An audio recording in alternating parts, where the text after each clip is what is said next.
ایک طرف آگ دوسری طرف برفباری، امریکہ شدید موسمی حالات سے متاثر، امریکہ کی 7 ریاستیں شدید برفباری سے منجمد۔ ٹیکساس سے ٹینیسی تک برف کی تہ جم گئی۔ طوفان پر سے اب تک 5 افراد ہلاک، درجنوں زخمی ہو چکے۔ کئی سڑکیں تاحال بند، ریلویز کا نظام بھی درہم برہم، ہزاروں پروازیں منسوخ۔ محکمہ موسمیات نے مزید برفباری کی پیشگوئی کر دی۔ 7 ریاستوں میں ایمرجنسی نافذ، برطانیہ بھی برفانی طوفان کی زد میں، 2 افراد ہلاک۔ تیز ہواؤں کی وجہ سے ٹرینوں اور بسوں کا نظام متاثر، لوگ گھروں میں محصور۔ انگلینڈ، اسکاٹ لینڈ اور شمالی آئرلینڈ کے کچھ حصوں میں مزید برفباری کا الرٹ۔ وزیراعظم شہباز شریف کا ٹیکس سلیب میں کمی لانے کا عندیہ، کہا ہمارا ٹیکس نظام کاروبار چلنے نہیں دے رہا، موجودہ ٹیکس سسٹم کے تحت بڑی غیر ملکی سرمایہ کاری بھی نہیں آ سکتی، ہمیں ٹیکس سلیب کم کرنا ہوں گے۔ ٹیکس ہدف اور وصولی میں 400 ارب روپے کا گیپ ہے، گیپ ختم کرنے پر ایف بی آر کو انعام دیں گے۔ سالانہ 4000 ارب روپیہ ملی بھگت سے کھایا جا رہا ہے، جسے ختم کریں گے۔ معاشی بہتری کے لیے سب کے ساتھ بیٹھنے کے لیے تیار ہوں۔ کراچی میں تقاریب سے خطاب میں شرح سود 6% پر لائے جانے کی خواہش۔ وزیر اعظم نے کراچی پورٹ پر فیس لیس کسٹمز اسسمنٹ سسٹم کا افتتاح کر دیا، کہا کسٹمز میں انسانی مداخلت کم ہونے سے چوری میں کمی آئے گی۔ وزیر اعظم سندھ کے سینئر وزیر شرجیل انعام میمن کے گھر بھی گئے۔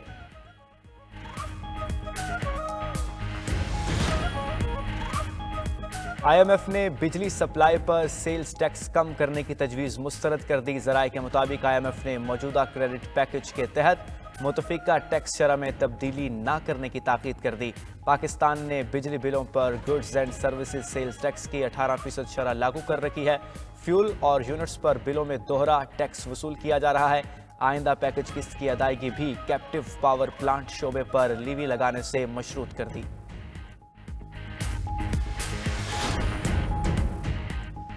بانی پی ٹی آئی نے مذاکرات جاری رکھنے اور دونوں مطالبات تحریری طور پر حکومتی کمیٹی کو دینے کی اجازت دے دی۔ Chairman P T I barrister Gohar کی اڈیالہ جیل کے باہر میڈیا سے گفتگو، کہا بانی پی ٹی آئی نے کہا مذاکرات کے لیے تیسری نشست ضرور ہونی چاہیے، آج سپیکر کو اجلاس بلانے کا کہیں گے۔ اپوزیشن لیڈر عمر ایوب کا کہنا ہے سپیکر ایاز صادق کو کہہ دیا ہے ہمارے مطالبات میٹنگ منٹس میں شامل کر لیں، حکومتی وزراء اپنی کمزوری چھپانے کے لیے ہیلے بہانے کر رہے ہیں۔ سینیٹر شبلی فراز نے حکومت کو کٹ پتلی قرار دے دیا، کہا تحریک انصاف مذاکرات ڈیل کے لیے نہیں بلکہ ملک و قوم کے لیے کر رہی ہے۔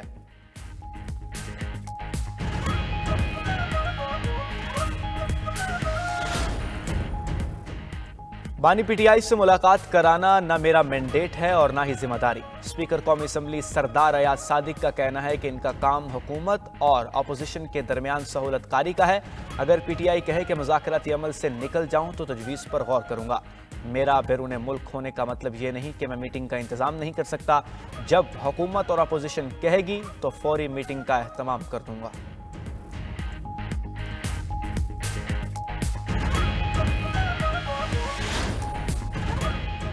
بانی پی ٹی آئی جو آج بھگت رہے ہیں وہ مکافات عمل ہے، کون سی سیاست بچوں کو کہتی ہے کسی سے اس کا ماں باپ چھین لو، نوجوان کسی کے اقتدار کی ہوس کا ایندھن نہ بنے۔ وزیر اعلیٰ پنجاب مریم نواز کا سرگودا یونیورسٹی میں طلبہ سے خطاب، کہا آپ کو جلاؤ گھیراؤ کا کہنے والا کبھی آپ کا ہمدرد اور خیر خواہ نہیں ہو سکتا۔ جن بچوں نے بہکاوے میں آ کر آگ لگائی وہ جیلوں میں سڑ رہے ہیں۔ آپ سنی سنائی باتوں پر نہ چلیں، دوسروں کے بچوں کو استعمال کرنے والوں کو پہچانو۔ حسان نیازی چیئرمین پی ٹی آئی کا بھانجا ہے، اس نے فوجی وردی کی توہین کی، اس کے والدین سے پوچھیں کیا بیت رہی ہے۔ حسان نیازی جب 10 سال بعد رہا ہوگا تو دنیا بدل چکی ہوگی۔ وزیر اعلیٰ نے طلبہ میں اسکالرشپ تقسیم کی، تقریب میں میلی ترانہ بھی گایا۔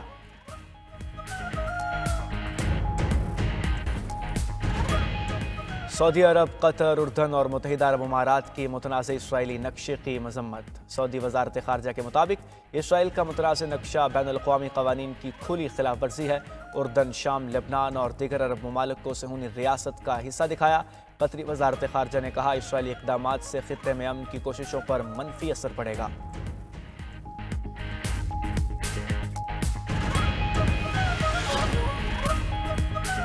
لبنان میں صدارتی انتخابات کے لیے پارلیمانی اجلاس آج ہوگا۔ مائیکل اون کی ٹرم پوری ہونے پر عہدہ اکتوبر 2023 میں خالی ہو گیا تھا۔